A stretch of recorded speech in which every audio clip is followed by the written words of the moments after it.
Just short of the summit, Michelle made a simple decision, a decision that caused the mountain to keep her for nearly 2 decades.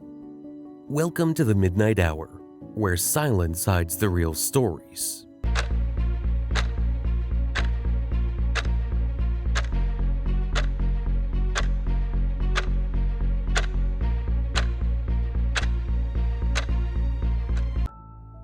In the depths of central Colorado's mountains, where snow-capped peaks touch the endless blue sky, Mount of the Holy Cross stands as a symbol of rugged beauty and divine challenges.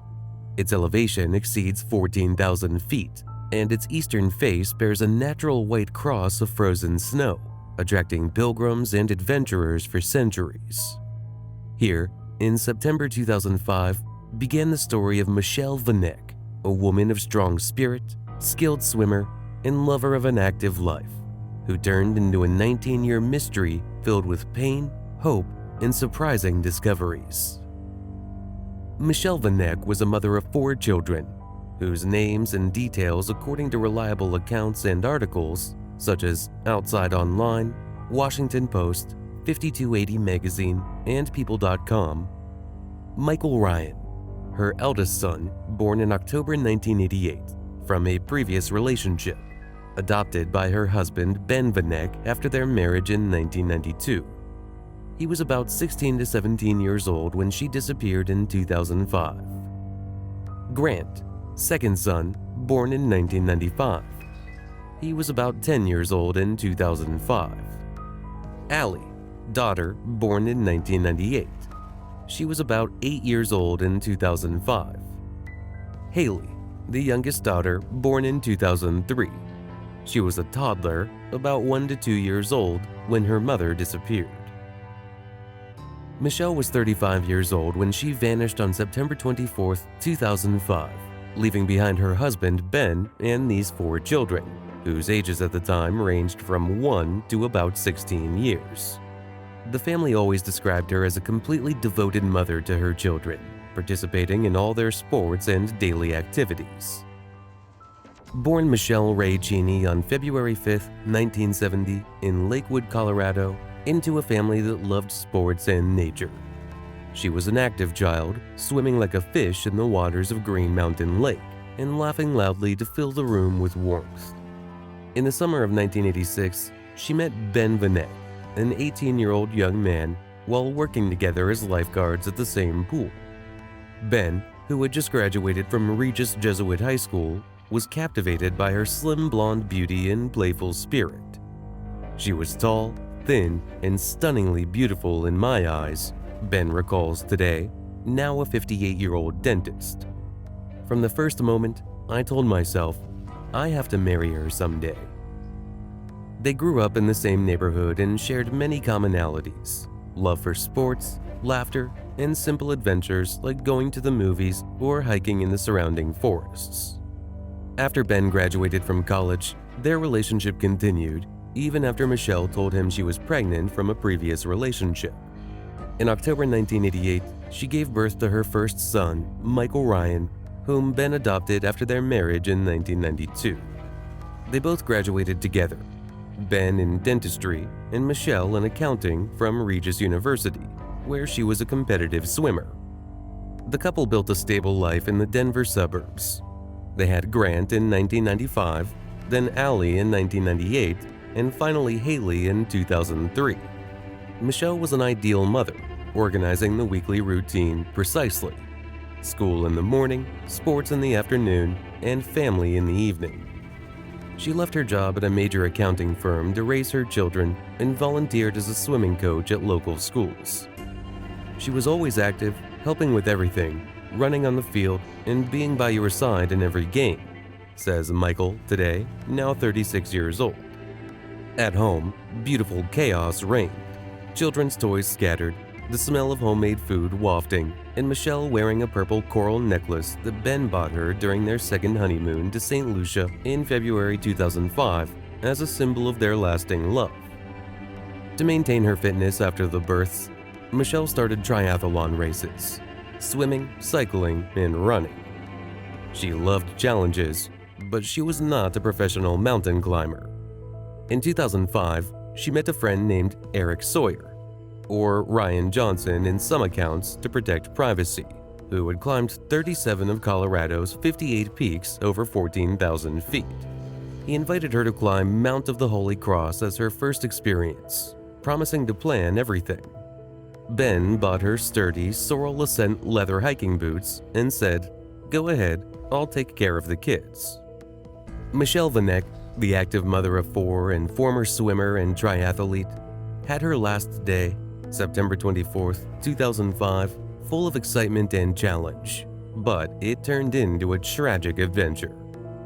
Here are the details of her day step by step, focusing on the daily routine before the trip and the adventure itself, based on accurate accounts from investigations and articles, especially 𝐃𝐨𝐧'𝐭's article in Outside Online. Michelle's usual daily routine before the trip. Michelle lived an organized and energetic life in the Denver suburbs, Lakewood.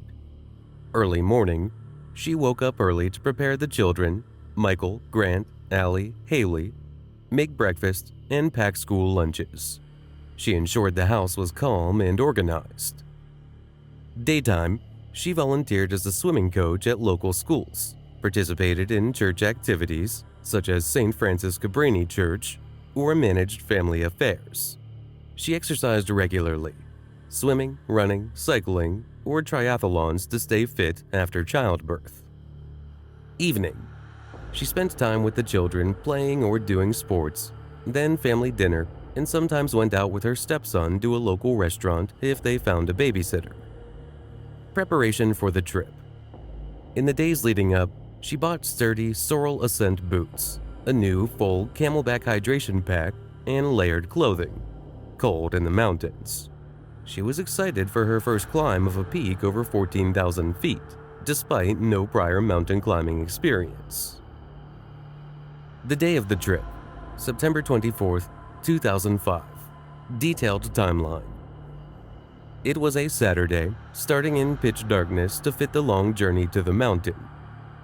Around 3:45 a.m., her friend Eric Sawyer, or Ryan Johnson in some accounts, arrives at the Vanek home in Lakewood. Michelle prepares quietly, slings her pack over her shoulder, and tiptoes out so as not to wake the children. She gives Ben a quick goodbye kiss, then leaves. Around 4 a.m., Michelle drives off in her silver Toyota Sequoia, with Eric in the passenger seat. The drive takes about 2.5 hours, around 150 miles southwest from Denver toward the Minturn area.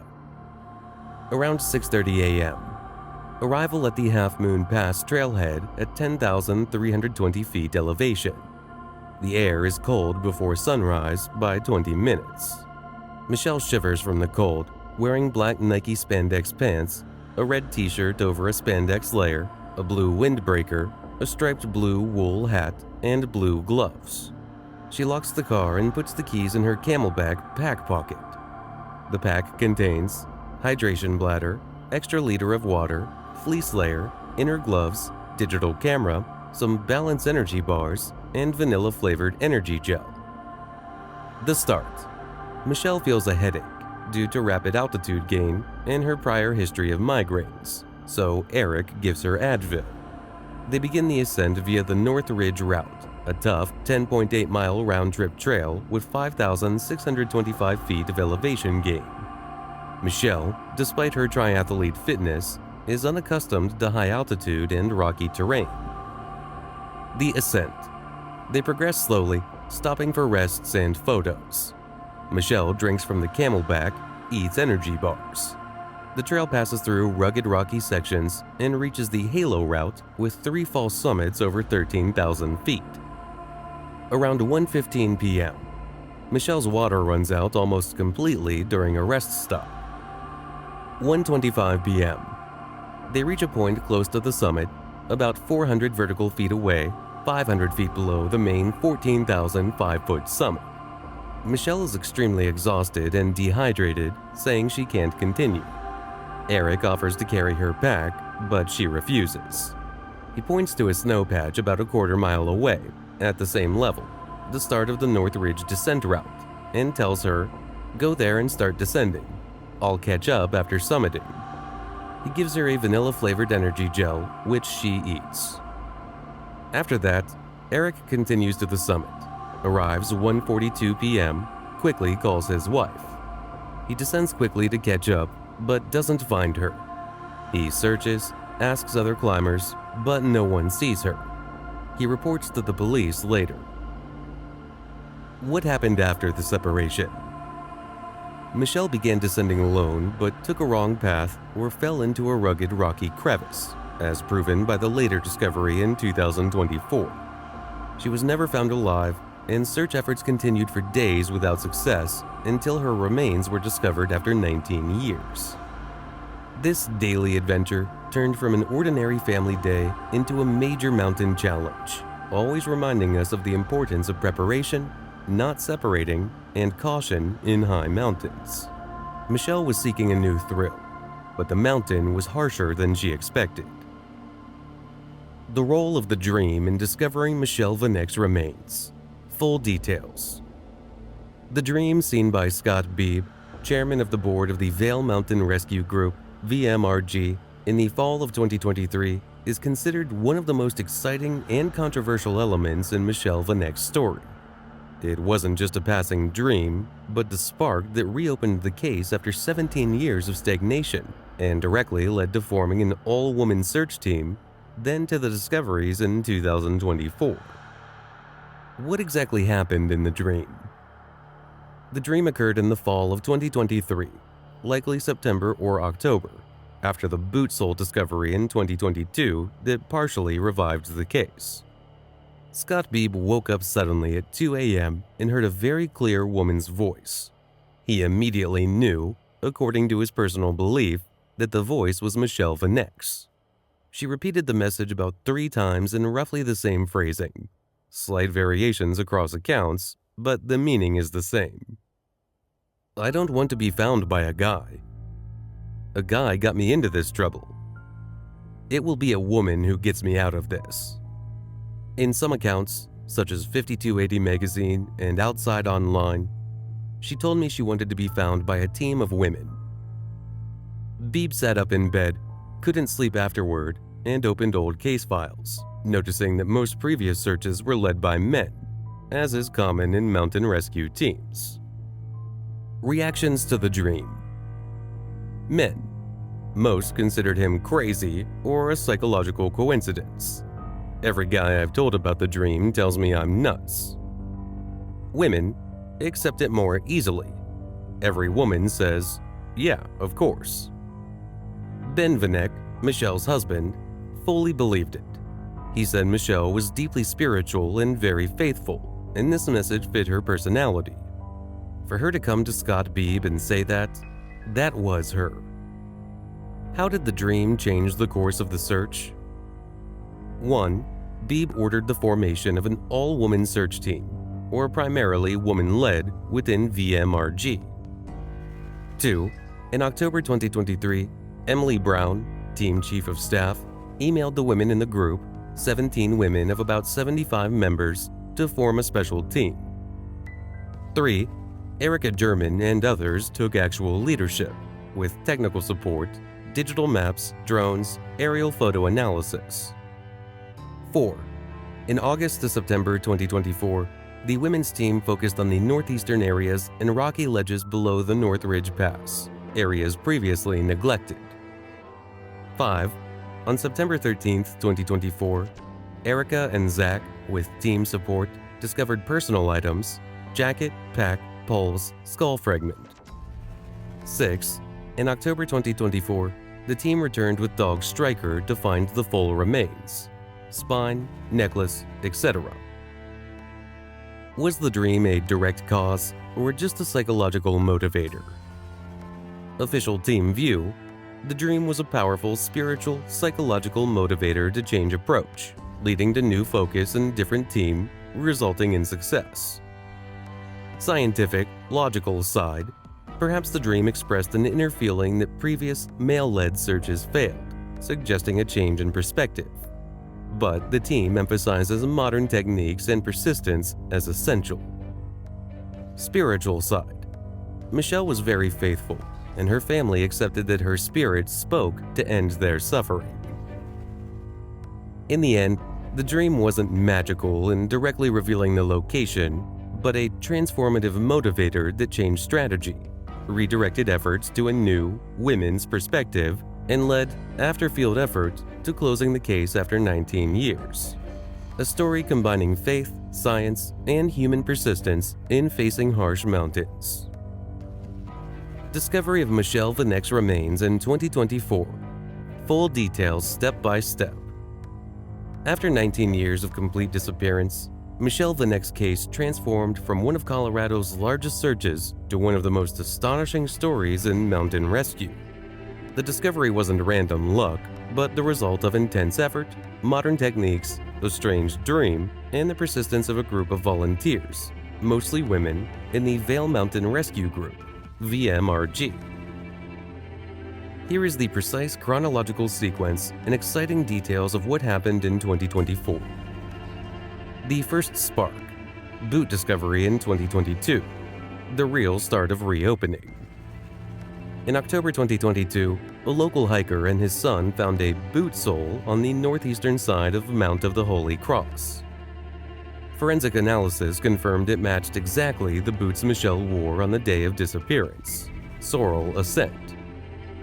This discovery revived the case after 17 years of total stagnation and proved previous search teams were looking in the wrong areas. August 2024, start of the new organized search. The women's team began searching gullies and northeastern slopes. They used high-precision digital maps, drones, aerial photo analysis, reconstruction of Michelle's path based on old reports and 2005 hand-drawn sketches. They even hired a female helicopter pilot to complete the symbolism. 𝐸𝐮𝐬𝐫𝐿, a key team member, sometimes searched individually with strong inner drive. September 13, 2024, the first major discovery, personal items. 𝐸𝐿 returned with her colleague, Zach Smith, to a specific area below North Ridge Pass. From a high vantage point, Zach spotted red color. Michelle wore a red t-shirt under a blue windbreaker. They descended to a steeply sloped rocky terrace and found torn red fabric, pieces of black lycra, blue windbreaker with a digital camera in the pocket, silver ski poles, Scott broken and twisted, blue and white gloves, gray-black Camelback hydration pack containing keys to Michelle's Toyota Sequoia, cracked Nalgene bottle, half-eaten Balance energy bar, vanilla-flavored energy gel, small skull fragment, size of a walnut, from the right temporal bone. The next day, September 14, 2024, the Eagle County Sheriff's Office issued an official statement titled, "A Glimmer of Closure. Personal items found near Mount of the Holy Cross may belong to Michelle Vanek." October 2024, final discovery of remains, specifically October 10th to 11th. A large team returned to the same site, led by Ted Koakis, author of the famous Outside article, who was the team's cadaver dog lead. With him, famous cadaver dog Striker, a black Labrador trained to detect decomposition scent. Team included forensic anthropologists, volunteers, including a former NASA space shuttle pilot, former paratrooper. They arrived by helicopter, then hiked. First to appear, complete intact spine sitting at the entrance to a small cave or rocky alcove. Around the area, they found other skull parts, ribs, scapula with purple coral necklace that Ben bought her during a trip to Las Vegas, or St. Lucia per some accounts. Ben recognized it immediately. Decomposed clothing remnants. Remains collected carefully and sent for DNA analysis. Confirmed definitively as Michelle Vanek's remains. Important results that ended rumors. Remains were only half a mile, about 800 meters, from the last place she was seen alive. No evidence of foul play.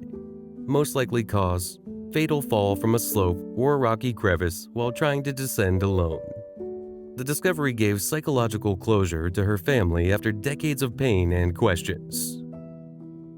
What began with a strange dream in 2023 ended in October 2024 with a search dog leading a team to a protruding spine at a cave mouth and a wife's necklace hanging on a shoulder blade, after 19 years of mountain silence. Do you think the dream was just a psychological coincidence, or is there something deeper?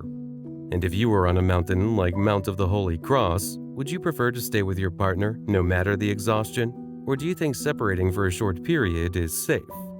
Share your opinion in the comments, and don't forget to like and share, and subscribe to the channel.